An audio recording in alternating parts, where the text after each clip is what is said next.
Ciyaaryahanka kooxda kubadda cagta Gaadiidka Faisal Sabuni ayaa iskaga tegay kooxda kubadda cagta Gaadiidka.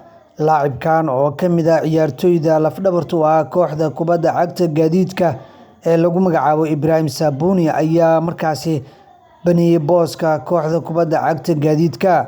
Laacibkan ayaa sheegay inuu markaasi dhammaaday waqtigii uu markaasi ku jiray kooxda kubadda cagta ee Gaadiidka Otobarka, wuxuuna sheegay inuu iskaga tegay laacibkan kooxdan faca weyn ee Gaadiidka.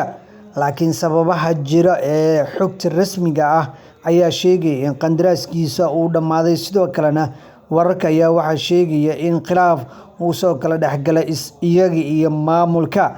Laakiin inta badan waxaa la ogsoon yahay in ciyaaryahankan uu dhammaaday qandaraaskiisa uuna diiday in uu saxiixo heshiis kordhin ah.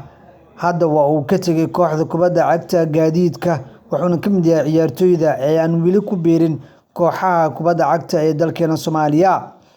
Macalinka cusub ee kooxda kubadda cagta ee Muqdisho City Club, Daadir Amiin Cali, ayaa maanta lagu soo dhaweeyay xarunta milishibiyo ee kooxda kubadda cagta ee Muqdisho City Club oo ay halkaasi xaruntooda weyn ay tahay.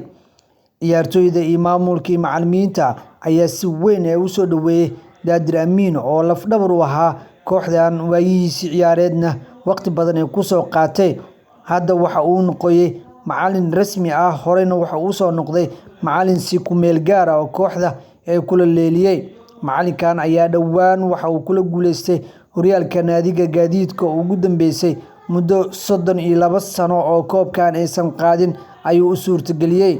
Kooxda kubadda cagta ee dowladda hoose ayaa muddooyinkii ugu dambeeyay waxa ay markaasi habanaysay koob la'aan ah, waxaana hadda ay diiradda saareen sidii ay u horumarin lahaayeen kooxda, waxayna diiradda saareen halyeeygoodii hore ee Daadir Amiin Cali Raage oo loo magacaabay inuu noqdo macalinka rasmiga ah. Waxaana soo dhaweeyay dhammaan ciyaartoyda, taageerayaasha iyo maamulka kooxda kubadda cagta ee Muqdisho City.